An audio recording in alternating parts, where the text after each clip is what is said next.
안녕하세요. 뭔가 앞에 분위기가 달라졌죠? 환해지셨죠? 네. 예전 게 좋으셔요? 지금 게 나셔요? 지금 게 나요? 예. 예. 그 전에 얘가 이렇게 옆에 있을 때는 뭔가 좀 답답한 느낌이 드시는 부분이 있었을 텐데, 저쪽으로 가니까 조금 훤한 느낌도 드시죠. 그러니까 저희가 살아가는 데서는 뭔가 예전 것과 지금 것에 대한 그러한 그 차이들, 뭐 이런 것들을 생각하는 부분들이 저희들에게 많이 있을 겁니다.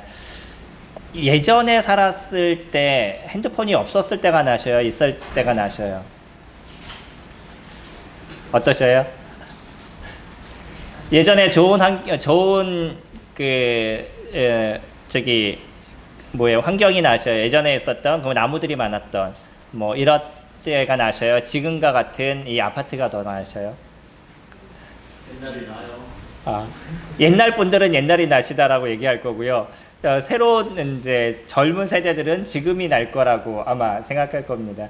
예전을 생각해 보면 저희가 예전에 갖고 있었던 좋은 부분이 있었죠. 그래서 그것에 대해서 추억하고 그때가 더 좋았는데 라는 생각을 갖는 것들이 많이 있을 겁니다.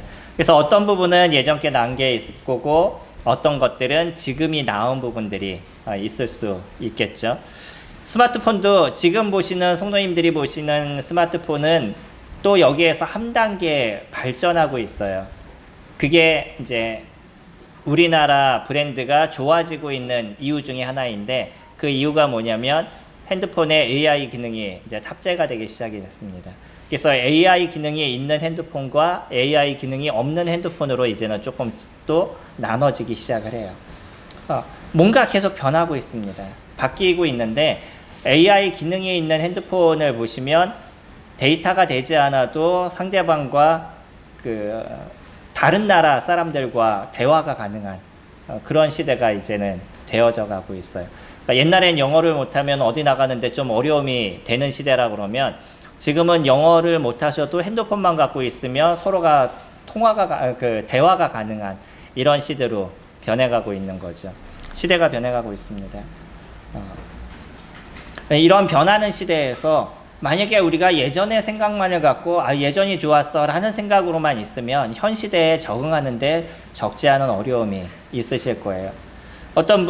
제가 무엇을 보다가 커피값이 되게 싸게 나온 게 있더라고요. 1,400원에 나온 게 있어서 진짜 싸네 그러고서 이제 1,400원짜리를 샀습니다. 그래서 이 앞에 있는 가게에 가서 그거를 바꾸려고 그랬더니 그냥 보여주고 바꾸면 되는 줄 알고 보여줬더니 그러지 않고 밖에 있는 키오스트를 누르래요, 저보고. 그러니까 그걸 또 다 찾아서 생각해 봐야 되는 거. 어느 걸 눌러야 되는지 알려주지도 않으니까 안에서 그냥 그 얘기만 하고 말아버리더라고요.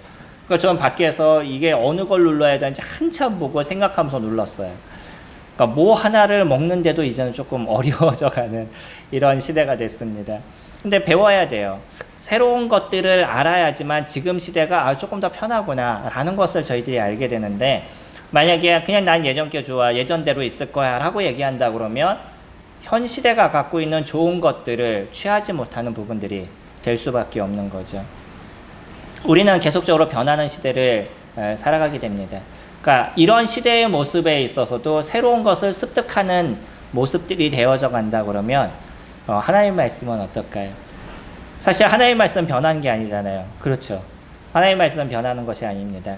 그럼에도 불구하고요, 우리는 구약과 신약이라는 성경에 크게 나눠져 있는 모습처럼 하나님께서 이스라엘 백성들에게 하셨던 옛날 언약과 또 새롭게 그들에게 제정하셨던 새로운 언약, 이 두 가지에 대한 부분은 저희가 잘 살펴봐야 될 필요가 있습니다.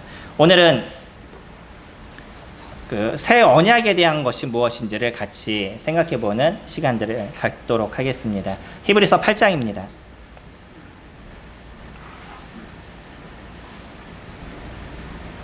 히브리서 8장 1절부터 13절까지 한 절씩 같이 교독하도록 하겠습니다. 지금 우리가 하는 말의 요점은 이러한 대제사장이 우리에게 있다는 것이라. 그는 하늘에서 지극히 크신 이의 보좌 우편에 앉으셨으니 이 장막은 주께서 세우신 것이요 사람이 세운 것이 아니니라. 대제사장마다 예물과 제사드림을 위하여 세운 자니 그러므로 그도 무엇인가 드릴 것이 있어야 할지니라. 예수께서 만일 땅에 계셨더라면 제사장이 되지 아니하셨을 것이니 이는 율법을 따라 예물을 드리는 제사장이 있음이라. 그들이 섬기는 것은 하늘에 있는 것의 모형과 그림자라. 모세가 장막을 지으려 할 때에 지시하심을 얻은 것 같으니 이르시되 삼가 모든 것을 산에서 내게 보이던 본을 따라 지으라 하셨느니라. 그러나 이제 그는 더 아름다운 식품을 얻으셨으니 그는 더 좋은 약속으로 세우신 더 좋은 언약의 중보자시라. 저 첫 언약이 무음하였더라면 둘째 것을 요구할 일이 없었으려니와. 그들의 잘못을 지적하여 말씀하시되 주께서 이르시되 볼지어다 나의 이름이니 내가 이스라엘 집과 유다 집과 더불어 새 언약을 맺으리라. 또 주께서 이르시기를 이 언약은 내가 그들의 열조의 손에 잡고 애굽 땅에서 인도하여 내던 날에 그들과 맺은 언약과 같지 아니하도다. 그들은 내 언약 안에 머물러 있지 아니하므로 내가 그들을 돌보지 아니하였노라. 또 주께서 이르시되 그날 후에 내가 이스라엘 집과 맺을 언약은 이것이니 내 법을 그들의 생각에 두고 그들의 마음에 이것을 기록하리라. 나는 그들에게 하나님이 되고 그들은 내게 백성이 되리라. 또 각각 자기 나라 사람과 각각 자기 형제를 가르쳐 이르기를 주를 알라 하지 아니할 것은 그들이 작은 자로부터 큰 자까지 다 나를 알미라. 내가 그들의 우리를 긍휼히 여기고 그들의 죄를 다시 기억하지 아니하리라 하시느니라. 새 언약이라 말씀하셨음에 첫 것은 낡아지게 하신 것이니 낡아지는 것은 낡아지고 쇠하는 것은 없어져가는 것이니라. 이스라엘 백성들에게 하나님께서 제정하신 그런 언약에 대한 부분이 있습니다. 우리가 이것을 무엇이라고 얘기하냐면 율법이라고 얘기하죠. 구약의 이스라엘 백성들은 그런 율법을 따라서 살았습니다. 근데 이 율법을 그들이 받게 됐었을 때 이들은 특별한 하나님의 선택함을 받았다라는 그러한 자부심이 있었던 거죠. 하나님께서 누구를 선택했냐면 이스라엘 백성들을 선택했다라는 이 하나를 갖고 이스라엘 백성들은 선민 사상이라는 자기네 중심적인 그러한 사상이 그들에게 남아져 있습니다. 그래서 이들은 지금도 세상의 어떠한 나라들보다 자기네들이 사랑을 받고 있다라고 생각을 하고 있죠. 그리고 저희가 지금 보는 것 같이 이스라엘이라는 그 작은 나라가 어떻게 전 세계를 움직이고 있는지를 저희들이 볼 수 있어요. 이스라엘이 경제를 움직이고 있습니다. 군사적인 것도 그들이 움직이고 있고요. 세상의 모든 교육과 지식에 대한 중심적인 것이 어디에서 이루어지게 되냐면 이스라엘에서 이루어지고 있죠. 그리고 가장 큰 것, 금융을 그들이 움직이고 있기 때문에 이스라엘이 전 세계를 지배하는 부분들을 가지고 있어요. 이스라엘은 나라를 자주 잃었던 그러한 백성입니다. 2000년의 기간 동안에 자기네 나라 땅에서 쫓겨남의 인생을 살았던 거죠. 그러고 나니까 이들이 자기네 돈을 축적하기 위해서는 어떤 걸 해야 될 것인가 하는 것을 고민하다가 땅을 사는 것이 아니라 머리에다가 무엇인가를 집어넣자. 그래서 그들의 지식을 소중하게 여기기 시작했습니다. 배우는 것, 가르치는 것 이런 것을 소중하게 여겼었고요. 그리고 이들이 손을 댄 것이 금융에 손을 대기 시작을 해요.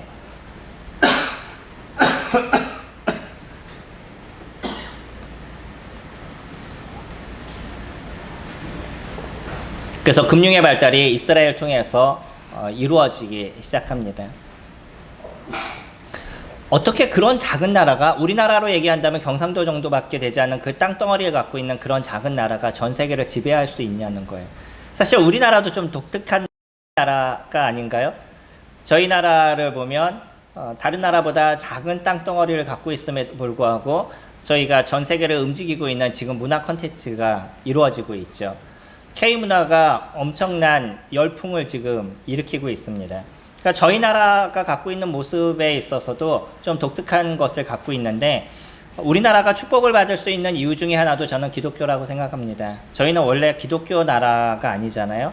그럼에도 불구하고 아직도 그 20% 중반, 뭐 20% 밑으로 떨어졌다라는 얘기도 있는데 20% 중반의 사람들이 기독교 인구의 모습을 갖고 있기 때문에 어떤 나라보다도 많은 축복을 받고 있는 나라가 저희 나라다라고 이렇게 생각이 됩니다.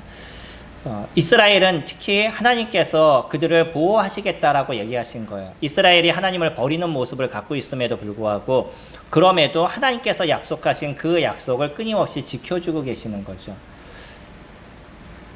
그 퀴어 축제가 뭔지 아시나요? 동성애 축제인 거죠. 그게 이스라엘에서 엄청 크게 열리고 있는 거 아시나요? 심각한 문제인 거죠.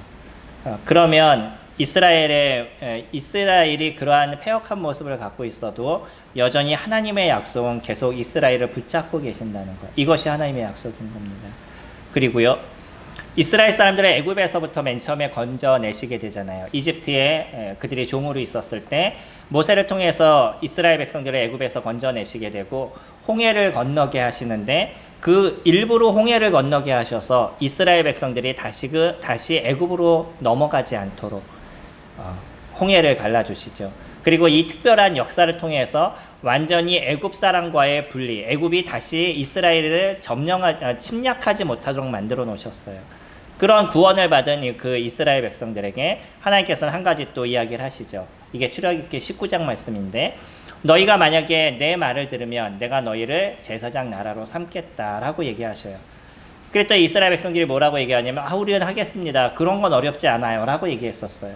그런데 모세가 십계명을 받으러 시내산으로 올라간 그 40일을 참지 못하고 이스라엘 백성들이 금송아지를 만들게 되죠.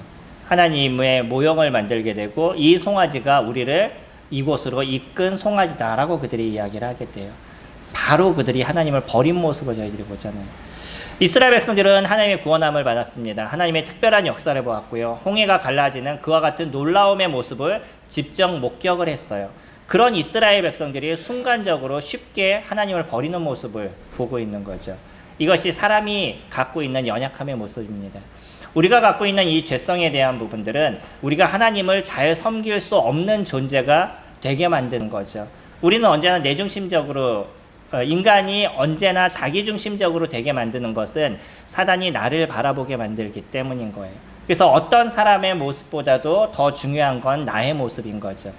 다른 사람을 아무리 위하는 인생을 삶을 살아간다 할지라도 여전히 사람은요 자기중심적이 되게 되어져 있어요. 이게 인간의 모습인 거예요. 그런데 그러한 죄성을 갖고 있는 인간의 모습이 나의 중심이 아니라 하나님의 중심으로 변하게 만들어 주신다는 거예요. 하나님께서 이스라엘 백성들한테 얘기할 때 너희들에게 주어졌던 첫 번째 언약, 그것에서 내가 새로운 언약을 너희들에게 주겠다라고 얘기하시죠. 이게 예레미야서 31장 말씀입니다. 저희 같이 찾아볼까요? 구약 예레미야서 31장 31절 보시면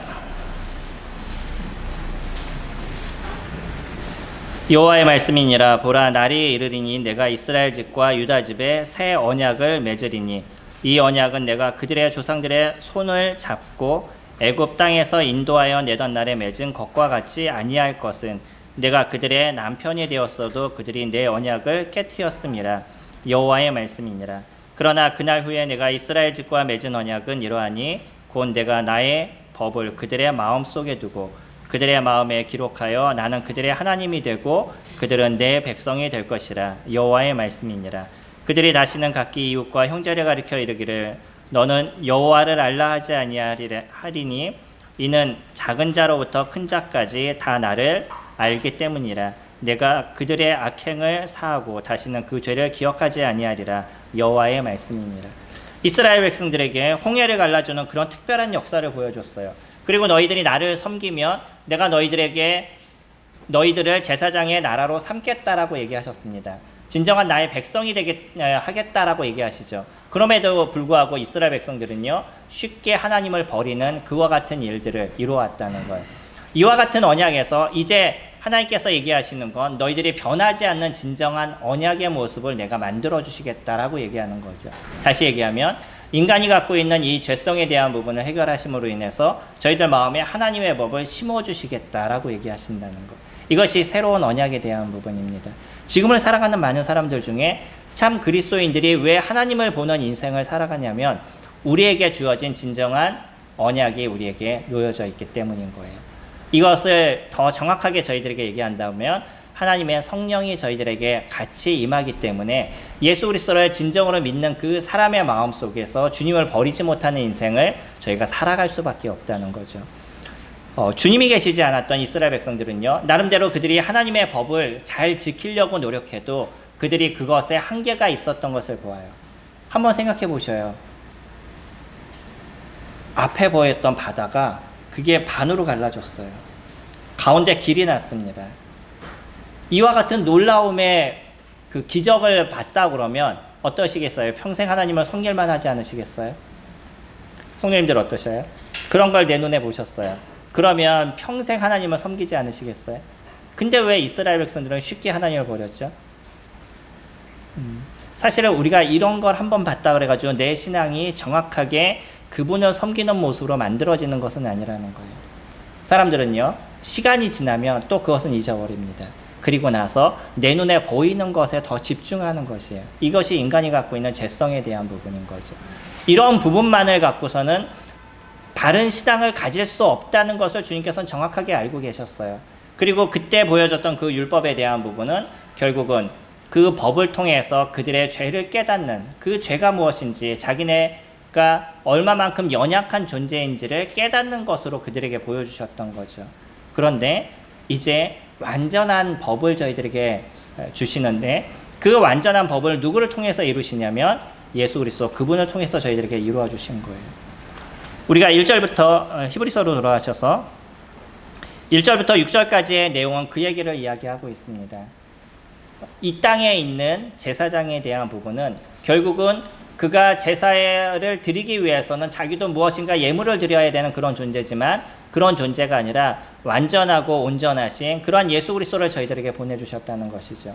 그리고 그분이 저희들과 하나님 사이의 진정한 중보의 모습을 이루어 주시는 분이 되신다는 거예요.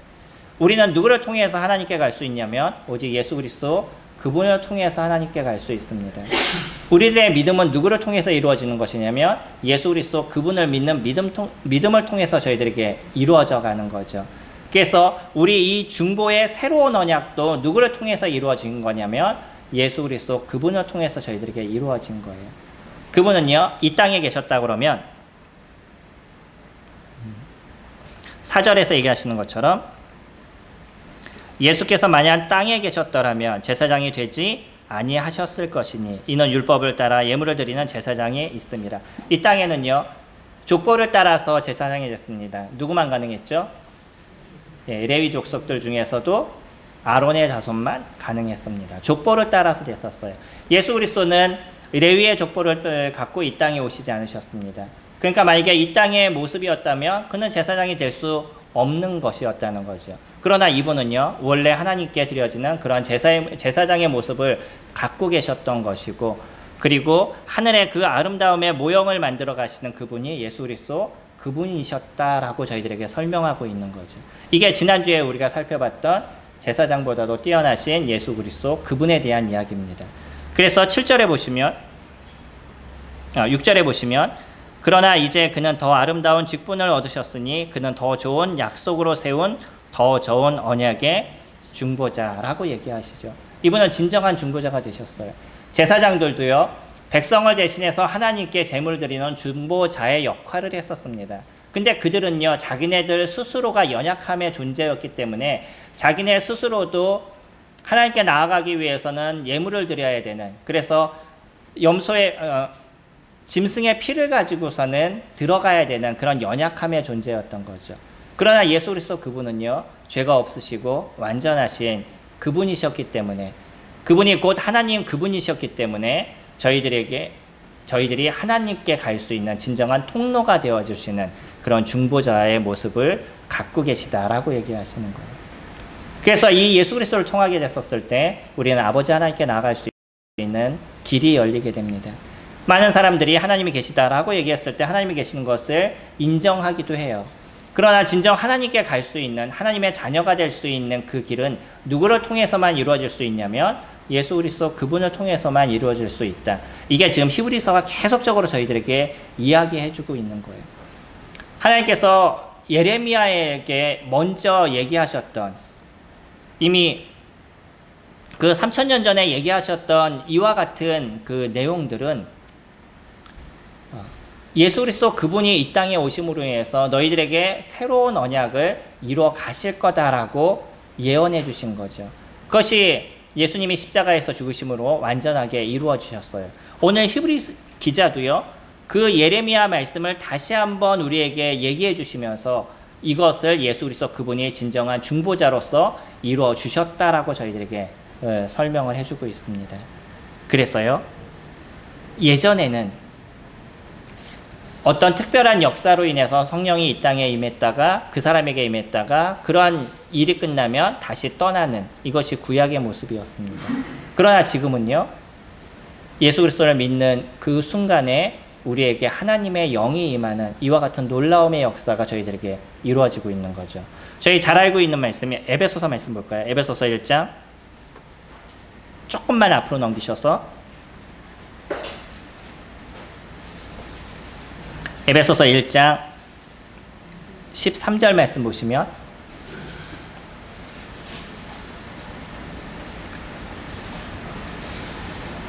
저희 같이 한번 읽어볼까요? 1장 13절입니다.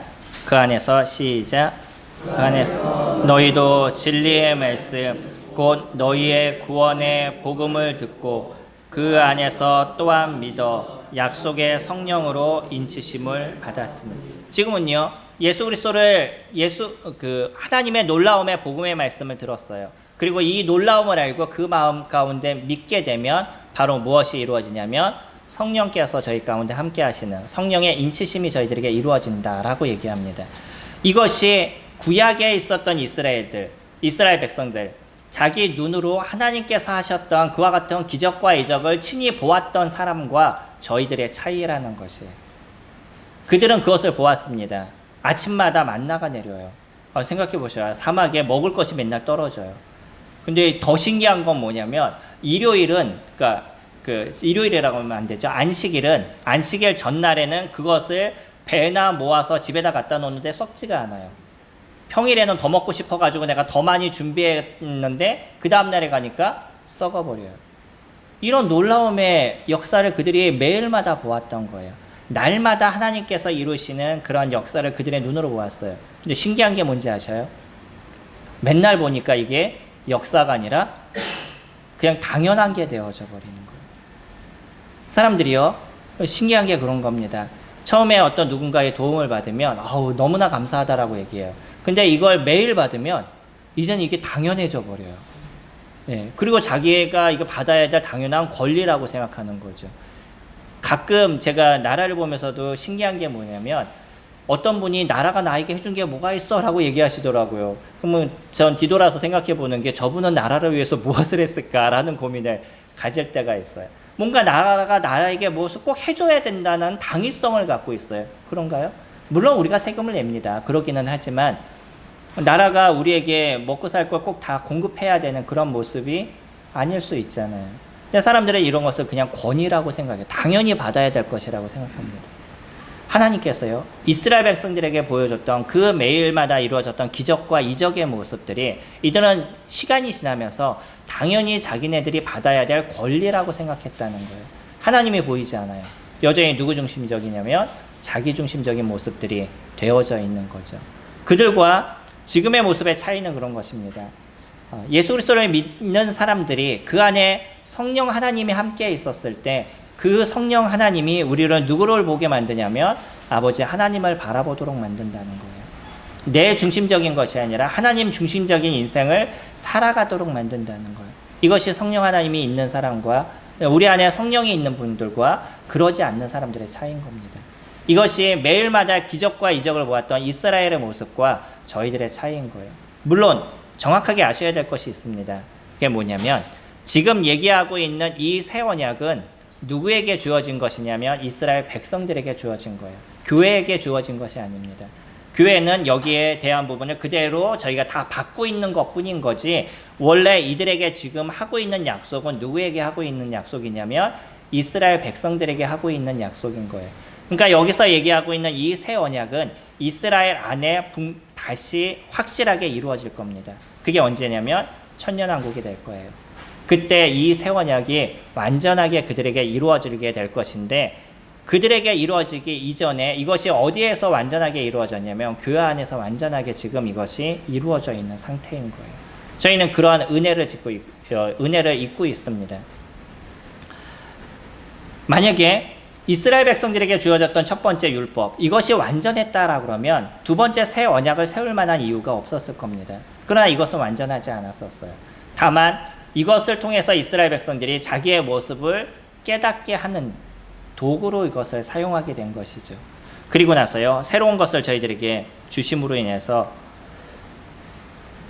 8절에 그들의 잘못을 지적하여 말씀하시되 주께서 이르시되 볼지어다 날이 이르리니 내가 이스라엘 집과 유다 집과 더불어 새 언약을 맺으리라.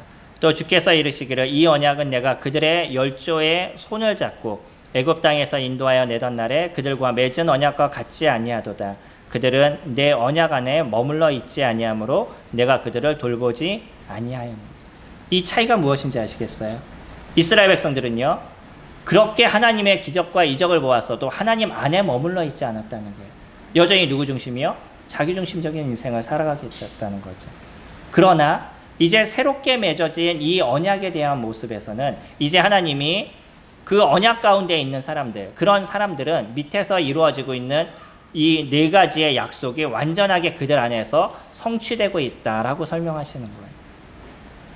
10절에 주께서 이르시되 그날 후에 내가 이스라엘 집과 맺을 언약은 이것이니 첫 번째 내 법을 그들의 생각에 두고 그들의 마음에 이것을 기록하리라. 이것이 첫 번째입니다. 이스라엘 백성들에게는 돌비에서 적혀졌다라고 얘기해요. 돌에다가 하나님의 율법을 적었죠. 그래서 돌판이라고, 우리가 십계명 돌판이라고 얘기를 하는 그곳에 10가지 십계명이 적혀져 있습니다. 이스라엘 백성들은 그것 외에도 613가지의 율법이 있었음에도 불구하고 십계명도 지키지 못했던 게 이스라엘 백성들의 모습이었던 거죠. 십계명 외우시나요? 저희가 따로 이런 걸 외우는 시간들을 갖지 않으니까 잘 안 외우시죠.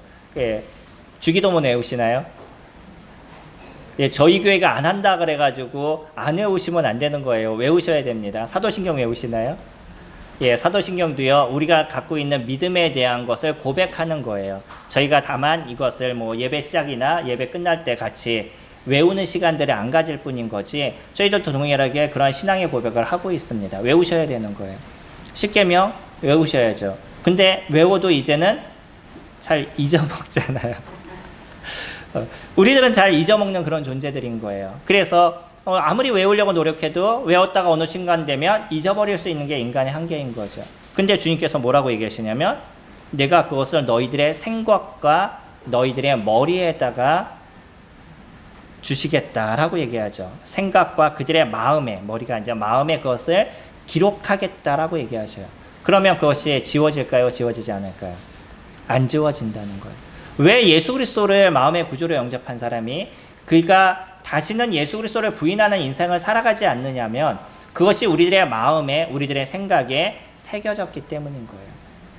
내가 어떤 존재인지를 정확하게 인지하고 예수 그리스도 그분이 나에게 보이시는 은혜가 어떤 건지를 내가 정확하게 알기 때문에 그분을 다시 부인할 수 없는 그런 모습이 되는 것이 구원이다라고 얘기합니다. 단지 입술로 내가 예수님을 믿어요. 뭐 예수님이 나의 주님이세요. 내 죄를 없애주셨어요. 라고 대답하는 그것이 믿음이 아닌 거고요. 이 믿음은 우리들 안에 성령의 인치심이 일어나는 거예요. 이건 완전한 영의 변화가 일어나는 것이고, 이제 우리들의 생각이 누구에게 집중되게 되어져 있냐면 하나님 그분 앞에, 예수 그리스도 그분 앞에 집중되어져 있는 거예요. 이스라엘 백성 중에 613가지의 율법을 다 외우는 사람이 몇 명이나 됐을까요? 성령님들에게 613가지의 율법을 외우세요 그러면 언제까지 외우실 수 있으시겠어요? 그럼 그들은 매일 이것을 그냥 입으로 되뇌이는 시간들을 가졌어요. 이스라엘 백성들은 그걸 대부분 외우는 모습을 갖고 있었던 것으로 알고 있습니다. 맨날 저녁이면 다시 그것을 얘기하는 시간들을 그들이 가졌어요. 그런데도요, 그것을 그들이 지키지 못한다는 거예요.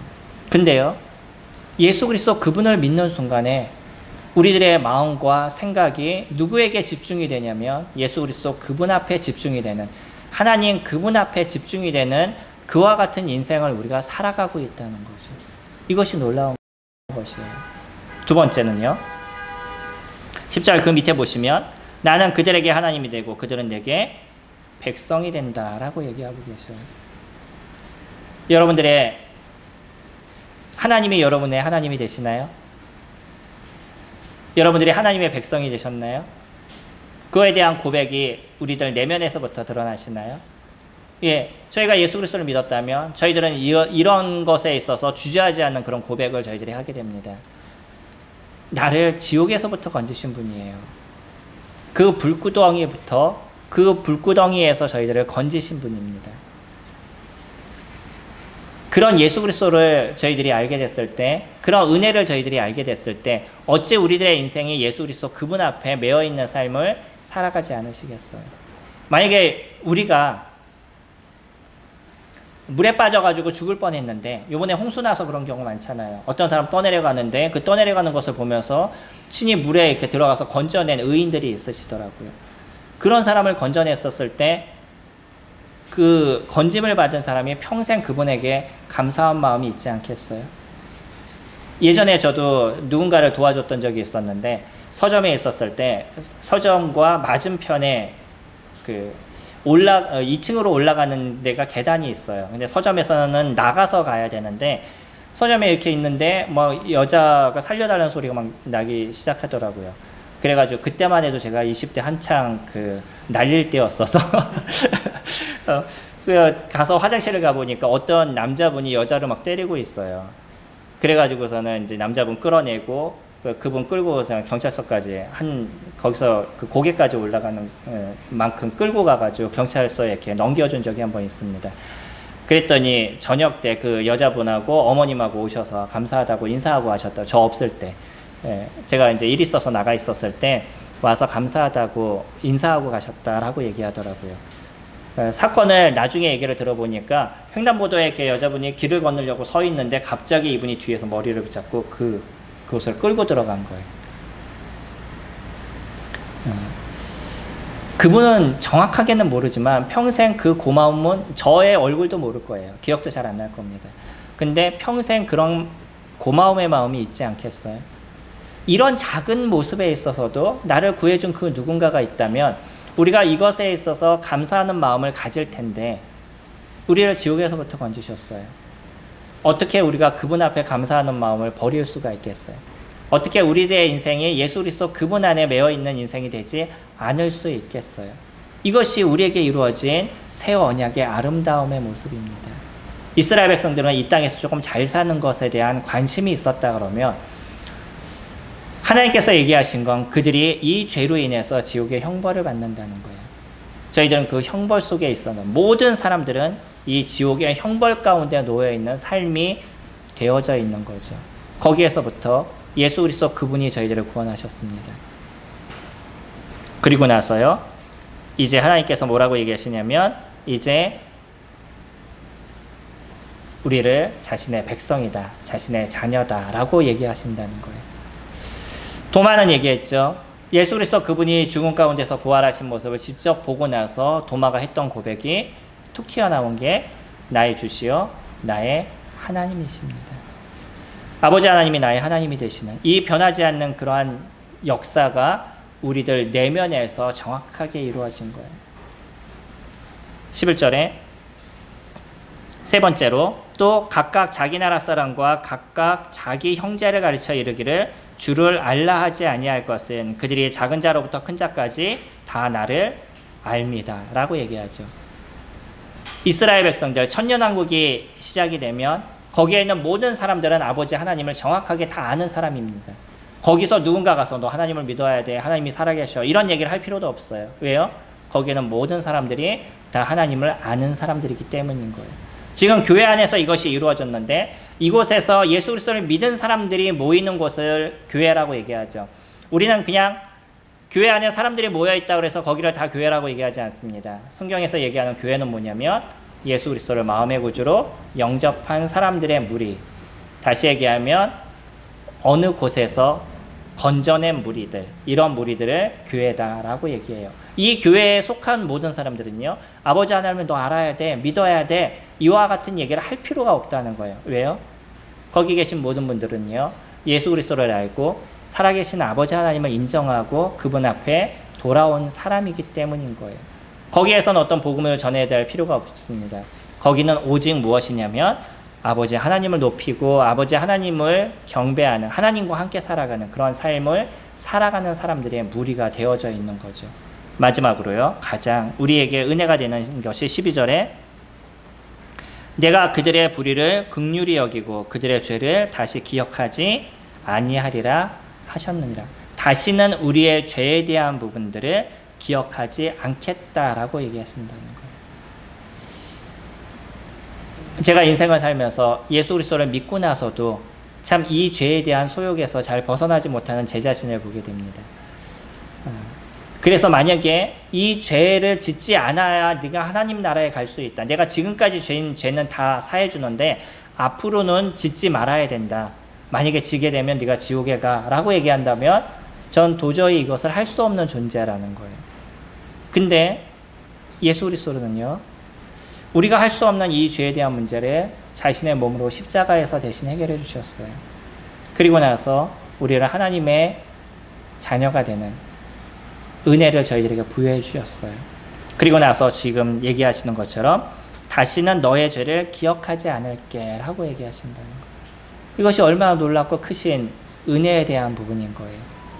여전히 우리는 삶을 살 때 예수 그리스도 그분이 이 죄로 인해서 십자가에 죽으실 만큼 죄를 싫어하시는 분이라면 우리는 당연하게, 그러니까 예수 그리스도를 믿은 사람들은 당연하게 이 죄에 대해서 민감한 삶을 살아가게 되는 거죠. 난 거기서부터 건짐을 받았어요. 죄로부터. 근데 여전히 죄를 짓는 걸 당연히 여긴다 그러면 이거는 그 사람 안에 그리스도가 없는 모습이겠죠. 그 죄로 인해서 나는 고통스러울 수 있고요. 그것을 벗어나기 위해서 여전히 하나님께 기도하고 이 잘못된 모습에서 제가 이 잘못된 습관에서 저를 벗어나게 해주세요라는 그런 회개의 기도가 매일마다 있을 수 있는 게 당연한 저희들의 모습인 거예요. 하지만 이 죄로 인해서 나는 지옥에 가지 않는다는 확신이 저희들에게 있고요. 여전히 이러한 어떤 연약한 존재인데 이러한 연약한 존재에게 하나님의 자녀가 되는 권세를 주셨다는 이 놀라움의 은혜를 저희는 매일마다 고백하는 시간들을 가져가게 되는 거죠.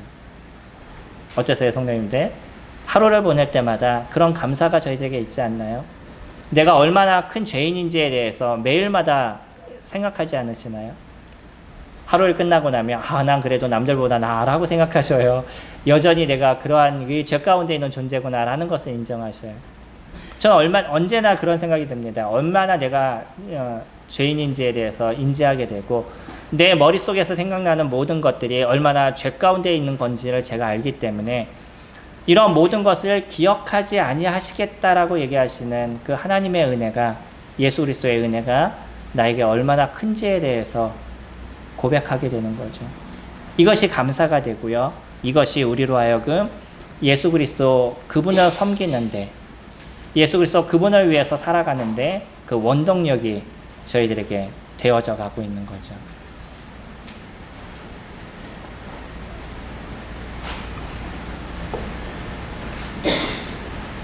마지막 13절.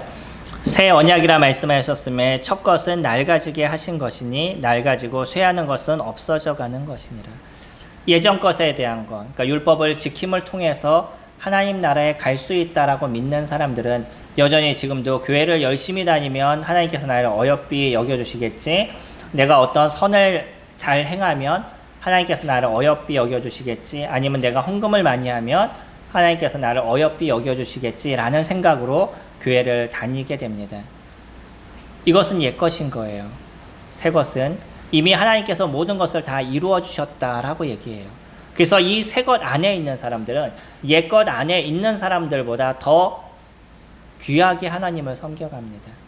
그 은혜가 우리에게 있기 때문에, 예수 그리스도의 은혜가 우리를 강권하기 때문에, 그렇기 때문에 저희들이 주님 부르시는 그날까지 예수 그리스도 그분을 위해서 살아가는 것에 주저하지 않는 그런 인생이 저희들에게 되어져 가는 거죠. 성령님들, 여름성경학교 한번 참여하셔서 처음부터 끝까지 한번 섬겨보셨어요?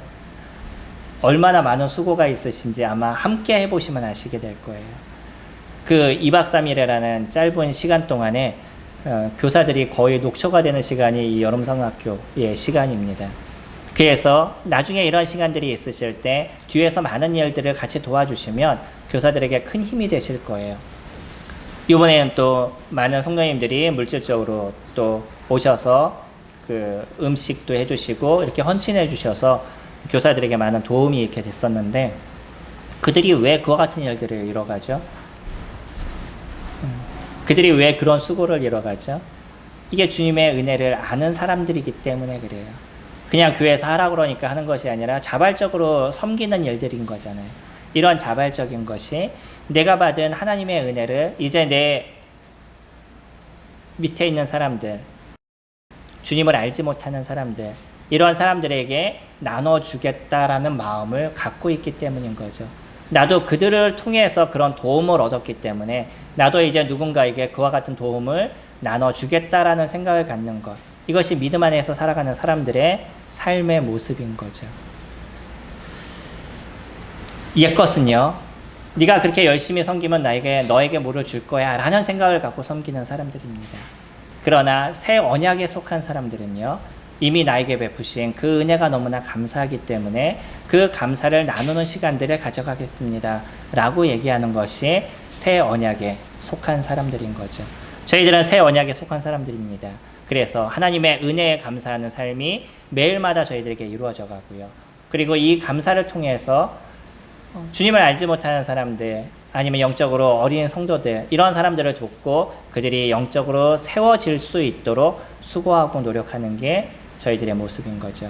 성도님들이 지금까지 그러한 옛 언약에서 벗어나서 새로운 언약의 은혜를 누리시는 만큼 그 누리시는 언약이 우리들 근처에 있는 사람들에게 넘쳐 흐를 수 있도록 함께 해주신다 그러면 이 언약이 우리에게 배나 즐거움이 되고 기쁨이 되는 그런 모습들이 되시리라 생각이 됩니다. 기도하겠습니다.